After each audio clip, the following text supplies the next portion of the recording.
Bonjour à tous et bienvenue dans cette session d'information dont voici le sommaire. Le président de la Cour constitutionnelle, professeur Joseph Diogbenou, était ce lundi 1er juillet au cabinet du chef de l'État. Les deux personnalités ont échangé dans une ambiance conviviale, rien n'a filtré du tête-à-tête.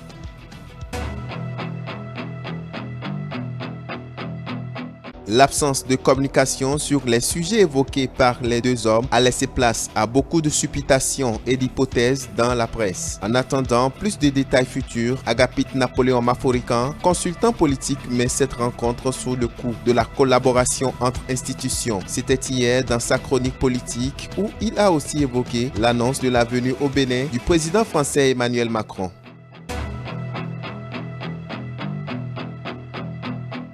Réduction drastique du coût de raccordement au réseau électrique qui passe à 10 000 francs CFA avec les frais de contrôle qui sont à la charge de l'abonné. Citoyens et associations de consommateurs jubilent et saluent la mesure. Leur réaction dans ce journal.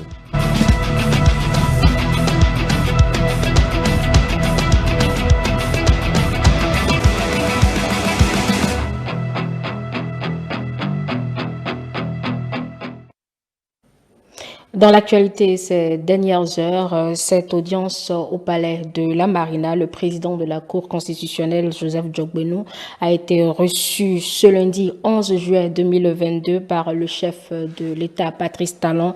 Rien n'a filtré de ces échanges et aucune déclaration n'a été faite par Joseph Diogbenou à sa sortie d'audience. La presse a dû donc se contenter de la bonne ambiance qui a prévalu entre les deux hommes au moment de l'entrée de Joseph Diogbenou dans la salle d'audience. Voici les images. Le président de la Cour constitutionnelle, Joseph Diogbenou, au cabinet du chef de l'État, Patrice Talon. Comment ça? Ah oui, c'est pas la même qualité. Ah C'est que la mission qui est faite de juger. oui, Voilà. tant mieux. Oui. Tu l'as dit, c'est bon. Merci.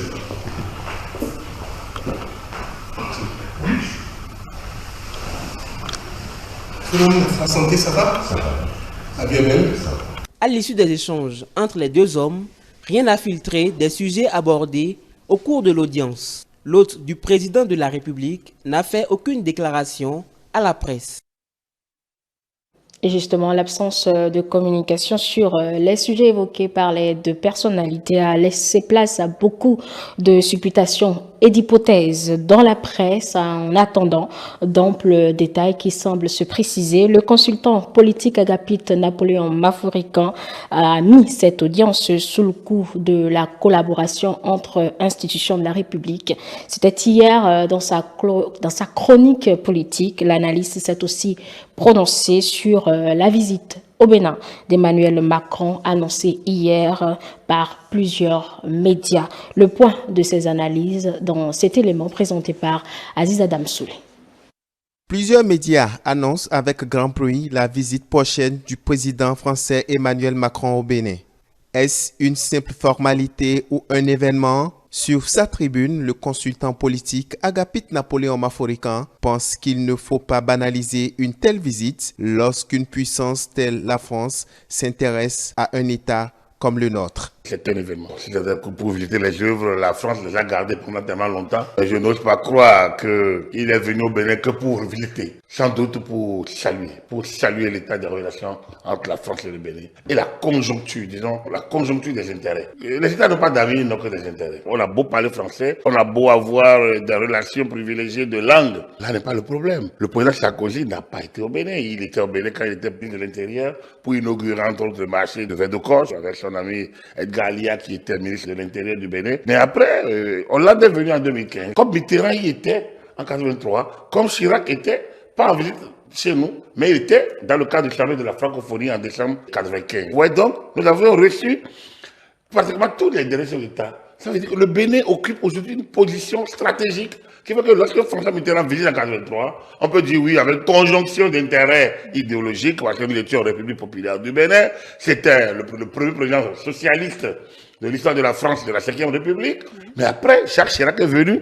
Lorsque nous avons entamé la conférence nationale et le renouveau démocratique, nous étions dans la dynamique donc d'un pays renaissant et d'un pays réintégré dans l'espace mondial et dans la géopolitique stratégique mondiale. Quand des gens d'État se retrouvent, ce n'est pas pour aller visiter les chrysanthèmes, mais pour aller les inaugurer nécessairement. C'est qu'il y a en dessous des intérêts particuliers. Pour parler d'attaques djihadistes ou bien de terrorisme ou bien de percée des groupes non identifiés, il faut savoir que le Bénin est aujourd'hui un havre de paix dans un îlot de tumulte. Le Bénin, avec les changements de Patrice Talon, entre dans un nouveau monde dont la France a besoin de s'inspirer. Et ça, c'est important de le noter. Et je suis convaincu que les deux hommes vont sans doute commenter la lettre du président Talon au lendemain des législatives. La France a besoin de se réinventer. Je pense que le Bénin se réinvente depuis 2015-2016. Et le président Talon peut aider le président Macron à avoir des idées. Parce que nous, ici, nous avançons. L'autre sujet évoqué avec le consultant politique, c'est celui du tête-à-tête tenu ce lundi au palais de la Marina entre le chef de l'État Patrice Talon et le président de la Cour constitutionnelle, professeur Joseph Diogbenou. Même si rien n'a filtré de leurs échanges à la fin de la séance, l'analyste politique pense que loin de ces questionnements, il faut plutôt attendre de voir ce que nous réservent les tout prochains jours. Il n'y a pas eu de communication sur le contenu, donc on met ça dans le cadre des visites stratégiques entre les institutions. On met ça dans le cadre de la collaboration entre les institutions de la République. Je suis sûr que les deux ont des choses à échanger. L'année qui attend les jours à venir pour voir s'il faut créer un lien entre les différents contacts que le chef de l'État prend depuis quelque temps. Il a reçu les anciens présidents de la République, il a reçu les anciens présidents de l'Assemblée nationale, il reçoit l'actuel président de la Cour constitutionnelle. On va voir un peu jusqu'où. Il va recevoir bientôt le chef d'État français. Et ensuite, on va voir s'il va recevoir le chef de file de l'opposition, s'il va recevoir les partis de l'opposition, s'il va recevoir les partis de la majorité. Nous verrons la suite, nous verrons ce qui va se passer. Mais je pense que ça peut bien être une visite de courtoisie, ça peut être à la demande du président Diogbenou. Parce que le président Diogbenou est allé également rendre visite au président de l'Assemblée nationale, que ça pourrait être une simple visite de courtoisie. N'allons pas vite en besoin, essayons donc d'attendre et de lire la suite des événements, si événements il y a. Le président de la République et le président de la Cour constitutionnelle n'ont pas de champ commun nécessairement. Mais la République, elle est un. Et puis la République est un. Les actes des institutions de la République doivent converger vers les idéaux du développement, faire le plan, faire les objectifs tracés par le président de la République, qui est le chef de l'État, le chef du gouvernement. Venons-en à présent à ce titre, la nouvelle politique du gouvernement pour le raccordement des populations au réseau électrique plaît aux Béninois. Il s'agit de la mesure adoptée par le gouvernement lors du dernier Conseil des ministres qui place l'électrification au chapitre des éléments relevant du social. Dès maintenant, jusqu'en 2024, le branchement au réseau de la SBE reviendra à seulement 10 000 francs CFA avec les frais de contrôle élevés à 10 000 francs qui sont laissés à la charge du client. Une mesure très appréciée. Suivez plutôt.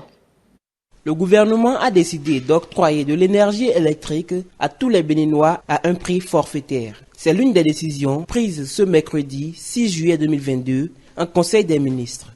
Il apparaît que les frais de connexion exigés aux ménages et qui portent sur un paiement initial de 85 000 francs CFA constituent un obstacle, notamment pour les foyers à revenus modestes. De 85 000 francs CFA, les frais de connexion au réseau électrique pour la période de 2022 à 2024 passent désormais à 10 000 francs. Pour moi, c'est une bonne initiative du gouvernement parce que, à voir dans la vie actuelle, les syndicats ne sont pas égaux.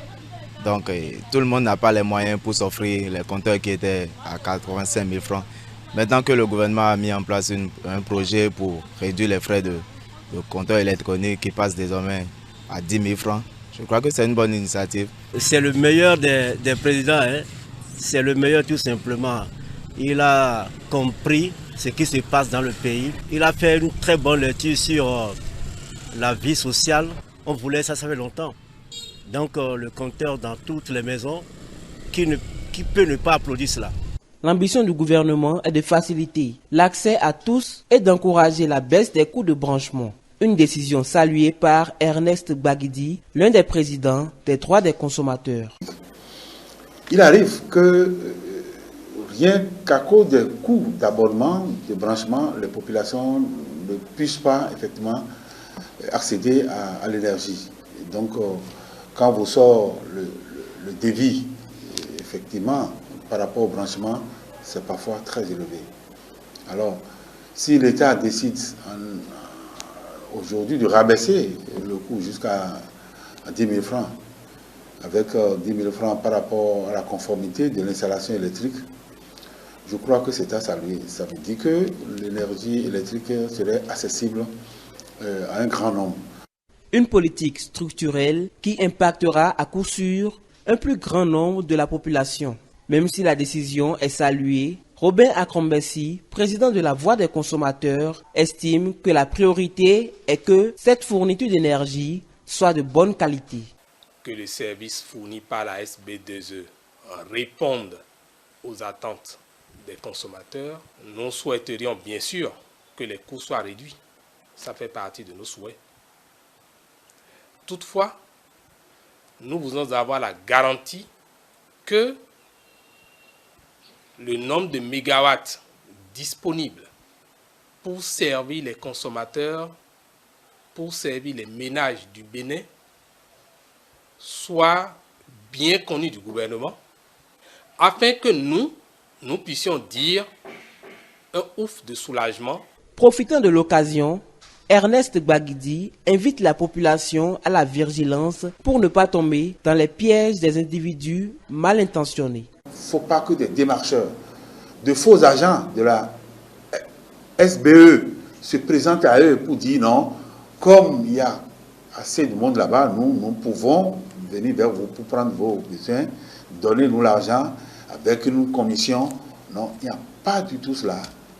Et quand l'État prend une décision, c'est pour accompagner les populations. Et quand ils auront des informations sur lesquelles les intermédiaires seraient allés les voir, qu'ils nous renvoient ces informations-là et nous allons, ensemble avec la SPE, nous occuper de ces indélicats qui veulent toujours profiter de la faiblesse des autres. Outre le coût forfaitaire de 10 000 francs par branchement, entre 2022 et 2024, l'exécutif a prévu que ce raccordement soit gratuit entre 2025 et 2026. C'était un élément de Mathieu Bocco présenté par Jeannot Dopéan. Dans tout un autre registre, le gouvernement entend marquer d'un cachet spécial la célébration de la fête de l'indépendance de cette année. Pour ce faire, c'est le boulevard de la Marina qui a été retenu pour abriter les manifestations officielles. Un boulevard qui fait progressivement peau neuve avec la présence de la statue de l'Amazone qui force admiration et fierté. Quelques citoyens rencontrés par une équipe de la rédaction expriment leur satisfaction de voir se dérouler le défilé de cette année sur ce boulevard. Je suis vraiment contente parce que c'était pas comme ça. Encore au niveau de la statue Ama, je trouve que c'est une très bonne initiative que le gouvernement a prise.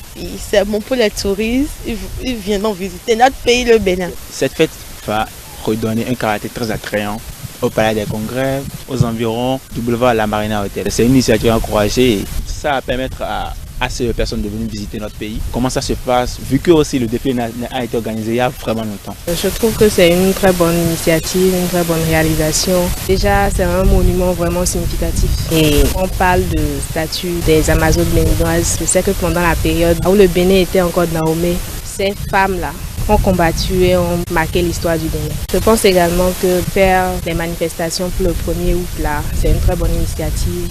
Ça permettra de faire plus connaître ce qui a été réalisé. C'est la première fois que je suis venu ici, donc pour que je dise la vérité, moi je suis tellement satisfait de mon entourage présent. La fête du 1er août, moi-même je n'y manquerai pas.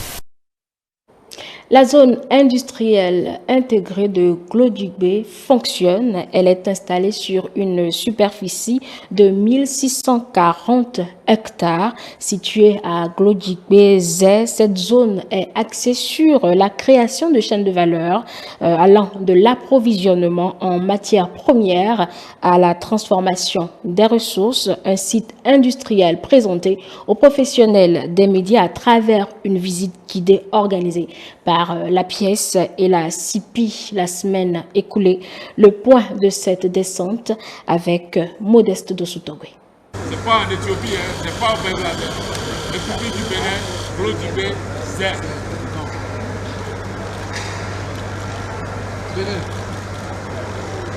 Cette chemise présentée aux professionnels des médias sort d'une des industries textiles installées dans la zone industrielle de Glodibé. Elle est confectionnée par ces investisseurs étrangers appuyés d'une main-d'œuvre typiquement locale. La main-d'œuvre en question est constituée des Béninois dont l'âge est compris entre 18 et 30 ans. À travers une série de sessions de présentation suivies d'une visite guidée, les acteurs des médias ont compris et assimilé la politique d'industrialisation du gouvernement et le projet de construction de la zone. Nous avons souhaité faire visiter l'ensemble de la zone, ce qui est prévu et ce qui est en cours d'installation actuellement, et leur donner une idée de tout le projet ambitieux que le gouvernement souhaite mettre en place aujourd'hui dans la zone économique spéciale de Glodibé. Il y a énormément d'opportunités d'emploi ici dans la zone, dans l'industrie textile, et pour nous c'est un élément important que les journalistes puissent venir se rendre compte de cette opportunité de manière à ce qu'ils puissent relayer auprès de la jeunesse l'ensemble des informations qu'ils auront réussi à recueillir ici dans la zone économique spéciale de Glodibé. La zone industrielle intégrée est installée sur une superficie de 1640 hectares et axée sur la création des chaînes de valeur allant de l'approvisionnement en matières premières à la transformation des ressources, à l'exportation des produits finis. Aujourd'hui, les premiers travaux d'infrastructure sont achevés sur les premiers 400 hectares. Donc pour nous, il convient de vulgariser à la presse et de vulgariser auprès des populations ce que nous sommes en train de faire. Et pour nous, la presse est, disons, l'institution la plus adaptée en ce qui concerne ce travail de communication auprès des populations. Et donc aujourd'hui, vous avez dû constater qu'il y a plein de jeunes qui sont en train de travailler dans cette zone. Nous avons des jeunes qui sont en train d'être formés au métier du textile, à la confection de vêtements. Dans à peu près 2 mois, nous allons pouvoir vendre à peu près 1 million de pièces de vêtements fabriqués en République du Bénin. Nous ne sommes pas au Bangladesh, nous ne sommes pas en Éthiopie, mais en République du Bénin. Faire du Bénin un carrefour industriel est d'assurer la transformation des produits agricoles, notamment le cajou, le coton, le karité, l'ananas, le soja, et capter de manière beaucoup plus importante la plus-value des produits agricoles. Telle est l'ambition du gouvernement. Appréciant le niveau d'exécution des travaux, les professionnels des médias se confient. On ne savait pas que le Bénin pouvait rêver à voir ici des industries de telle sorte ici. Nous sommes ici dans la zone de textile. Et ce qu'on voit, on voit beaucoup de jeunes, hommes et femmes qui travaillent. Il y a quelques années, on ne pouvait pas voir ça.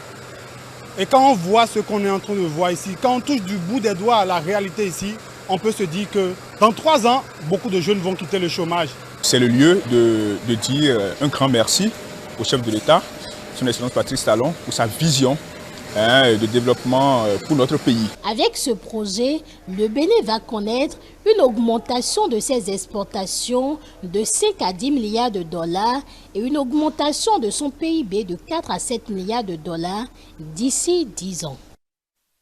Et c'est sur cette visite que prend fin cette édition. Mesdames et messieurs, merci de nous avoir suivis. Retrouvez-nous sur l'ensemble de nos plateformes digitales, notre site internet, le www.etelebenin.com, notre page Facebook, Twitter et également en direct via notre application iOS et Android, ETélé Bénin. Très bel après-midi à tous.